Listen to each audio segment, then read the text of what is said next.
Fin education with संतोष में आज हम विप्रो की स्टॉक प्राइस की एनालिसिस करेंगे। ठीक है, वैसे तो हम रोज एनालिसिस करते हैं कि अंतर्राष्ट्रीय और राष्ट्रीय खबरों का हमारे शेयर मार्केट पे क्या प्रभाव पड़ेगा, उसको भी करेंगे। लेकिन उससे पहले हम विप्रो को देख लेते हैं, क्योंकि विप्रो का रिजल्ट आउट हुआ है, क्वार्टरली रिजल्ट आया है, और देख लेते हैं कि इसका इस स्टॉक का फेयर वैल्यू क्या है। यदि हम इसको लॉन्ग टर्म के लिए कंसिडर कर रहे हैं तो इसकी एक फेयर वैल्यू क्या होगी जिस पे हमें बाय करना चाहिए। ठीक है, और अभी देखिए रिजल्ट आया है और यह लगभग 7% शूट किया। ठीक है, लगभग अभी करंटली 300 के आसपास ट्रेड कर रहा है।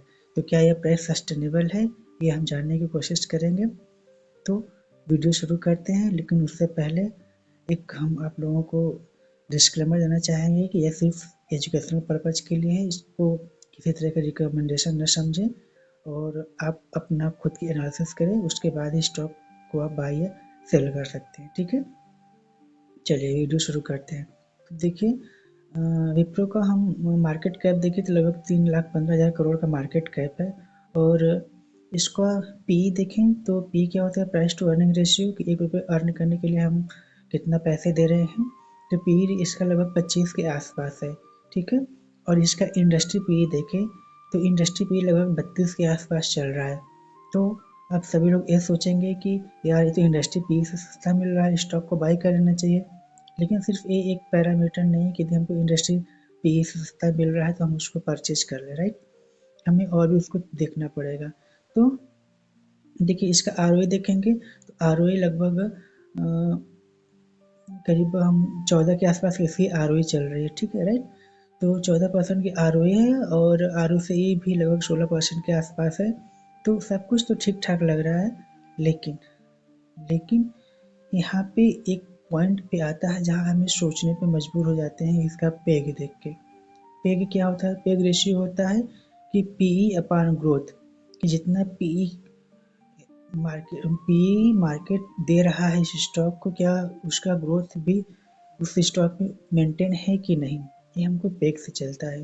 तो इसका यदि हम पेग देखें तो ये पेग लगभग 6 साढ़े 6 के आसपास का चल रहा है, जो कि एक बहुत ही मतलब इनजस्टिस कह सकते हैं आप। ठीक है, कि इसका पीई 25 का है और पेग इसका बहुत ही कम है।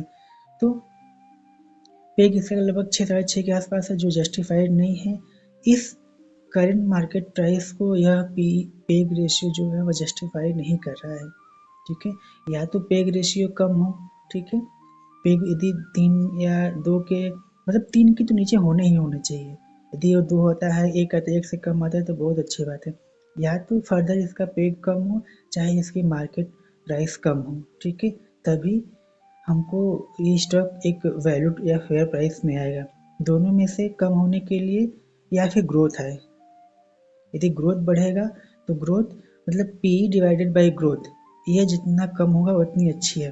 तो अभी यदि 6 चल रहा है तो इसको 6 से कम लाने के लिए या तो हमको ग्रोथ को क्या करना पड़ेगा, बढ़ाना पड़ेगा। ठीक है, डिनोमिनेटर में ग्रोथ है तो ग्रोथ को हमको बढ़ाना पड़ेगा, या फिर हमें न्यूमिनेटर से क्या करना पड़ेगा, उसको कम करना पड़ेगा। तो यदि करंट मार्केट प्राइस 300 है तो उसको 300 से कम आना पड़ेगा, और यदि ग्रोथ वहीं मेंटेन होती है तो तब हमारा जाकर पेग क्या होगा, वो एक फेयर पे आएगा।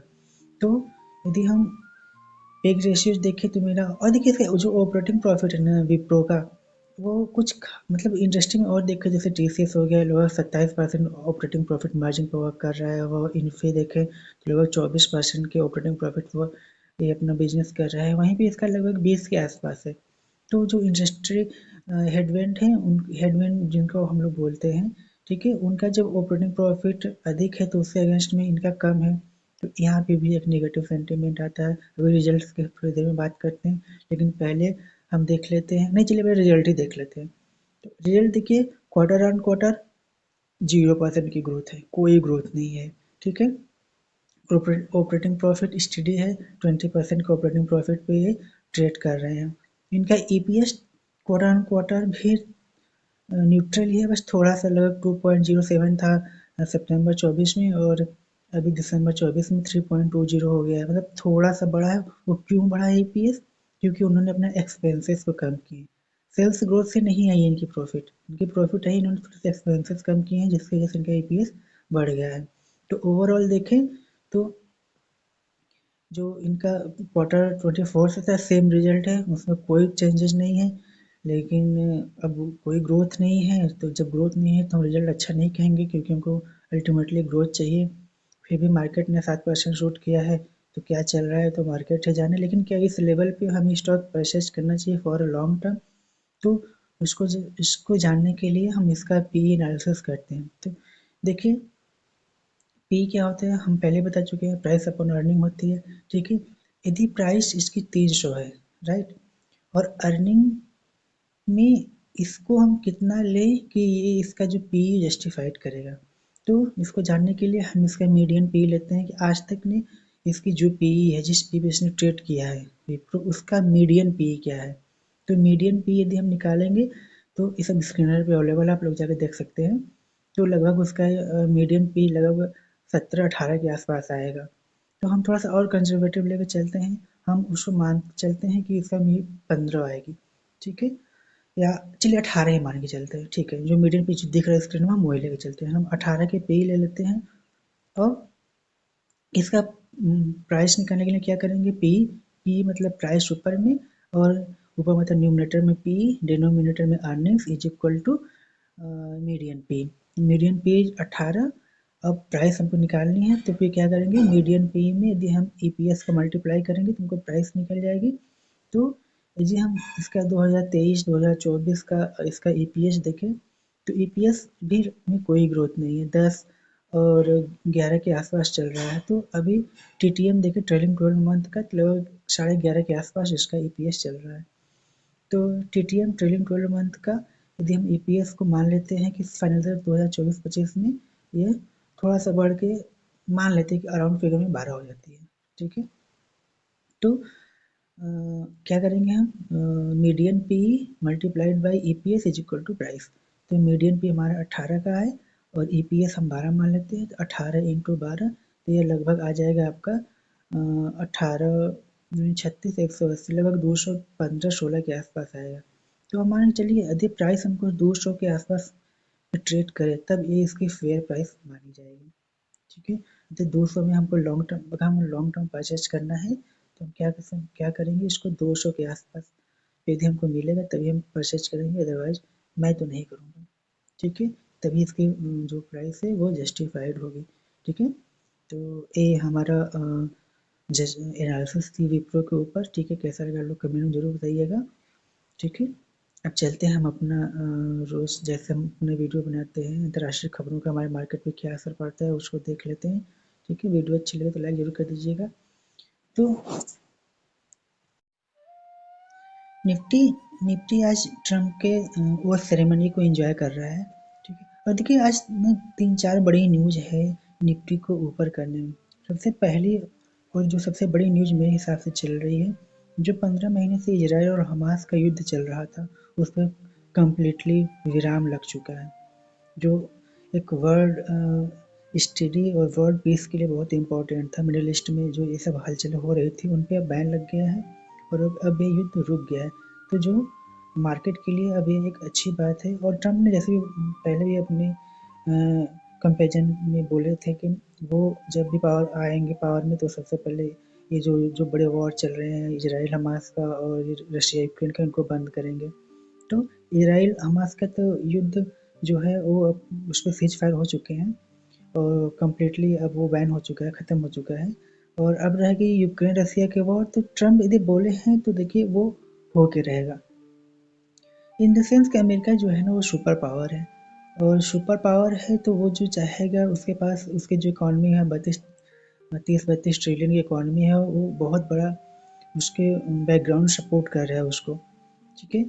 तो अब देखिए और ट्रम्प की सेरेमनी है उसको निफ्टी एंजॉय कर रहा है क्योंकि ट्रम्प इटसेल्फ एक खुद में वो एक जो है मार्केट लवर्स हैं, ठीक है। उनके वो खुद स्टॉक मार्केट में चाहते हैं कि कुछ भी वो स्टॉक मार्केट परफॉर्म करे, ठीक है। बाय नेचर वो एक शेयर मार्केट के ही पर्सन है। तो जिससे निफ्टी उनके सेरेमनी को एंजॉय कर रहा है। हमारे बैंकिंग स्टॉक देखें तो वो भी अच्छे खासे शूट किए हैं। और हमारे मिड कैप देखें, सबसे अधिक जो शूट किए हमारे बॉटम से रिकवरी देखें तो स्मॉल कैप लोग जो बॉटम से इस महीने लगभग वो 5.5% की रिकवरी किया है, वही मिड कैप भी लगभग 5% के आसपास रिकवरी किया है। ठीक है, तो देखिए ट्रम्प अब जब तक रहेंगे मार्केट में वोलेटिलिटी रहेगी, क्योंकि आज वोलेटिलिटी देखिए तो इंडिया विक्स हमारे लगभग 16-17 के आसपास पहुंच गया है। ठीक है, वोलेटिलिटी क्योंकि अब जब भी वो कोई कमेंट्री करेंगे मार्केट उस पर रिएक्ट करेगा। ठीक है, और दूसरा एक न्यूज़ था जो हमारी इंडियन गवर्नमेंट ने ठंडी पड़ी इकोनॉमी में एक स्टिमुलस पैकेज की अनाउंसमेंट किया था कि वो 8th पे कमीशन लाएंगे, तो उसको भी मार्केट ने थोड़ा सा सेलिब्रेट किया है कि हो सकता है कंज्यूमर के हाथ में पैसे आए, हम उनके कर्मचारियों के हाथ में पैसे आए तो मार्केट में इन्वेस्ट करेंगे या खर्च करेंगे, तो क्योंकि इकोनॉमी को बूस्ट मिलेगा। ठीक है, अब वो होता है कि नहीं होता है, अब तो ये तो बात की बातें हैं, अभी इसमें समय है, लेकिन शेयर मार्केट तो किसी भी चीज़ को पहले ही ले लेता है, तो उसकी वजह से हो सकती है कि एक उसका भी असर दिख रहा हो। ठीक है, तो ये 2-3 न्यूज़ थी जिनकी वजह से मार्केट में ऊपर रहा। और देखिए अभी भी निफ्टी में ना जो ओवरऑल सेंटीमेंट है वो अभी बेयरिश ही है। ठीक है, जब तक कि निफ्टी एक, क्योंकि ओवरऑल देखें तो निफ्टी कहीं नहीं जा रहा है, 3 दिन गिर रहा है और 2 दिन में फिर रिकवरी आके वहीं पे आ जा रही है, फिर 2 दिन गिर रही है, फिर एक दिन में रिकवरी आके वहीं पे आ जा रही है। तो जहाँ से निफ्टी चल रही है वहीं पे आ जा रही है, क्योंकि क्वार्टरली रिजल्ट्स भी जो आ रहे हैं ना वो उतने सेटिस्फैक्ट्री नहीं आ रहे हैं। सेटिस्फैक्ट्री क्यों नहीं आ रहे, क्योंकि उनमें सेल्स ग्रोथ नहीं है। ठीक है, तो अब देखते हैं कि कैसा आगे परफॉर्म होता है कमिंग डे में। तो हमारे बजट भी है, बजट पे डिपेंड करता है कि मार्केट कौन सा डायरेक्शन लेगा। ठीक है, और यहीं तक रखते हैं। ठीक है, और बाकी हम अपने शॉर्ट्स में कल डाल देंगे कि कल का प्रेडिक्शन क्या रहेगा निफ्टी के लिए हमारा, आप लोग जरूर उसको देखिएगा और हमारे चैनल को सब्सक्राइब कर लीजिए। और कैसा लगा आप लोग कमेंट में ज़रूर करिएगा। देखिए आपको यदि किसी स्टॉक की वैल्यूएशन जाननी हो कि आप चाहते हो कि मैं उसके बारे में डिस्कस करूँ, तो आप लोग में उस स्टॉक का नाम लिख सकते हैं, हम उस पर अपने एनालिसिस करके एक शॉर्ट वीडियो या लॉन्ग वीडियो जो भी होगा उस पर डाल देंगे। ठीक है, जिससे कि आपका ये सिर्फ एजुकेशनल पर्पज़ के लिए होगा, इस पर कोई रिकमेंडेशन इसको ना समझें। बस इतना ही रखते हैं, फिर मिलते हैं कल। चलिए तब तक के लिए थैंक यू।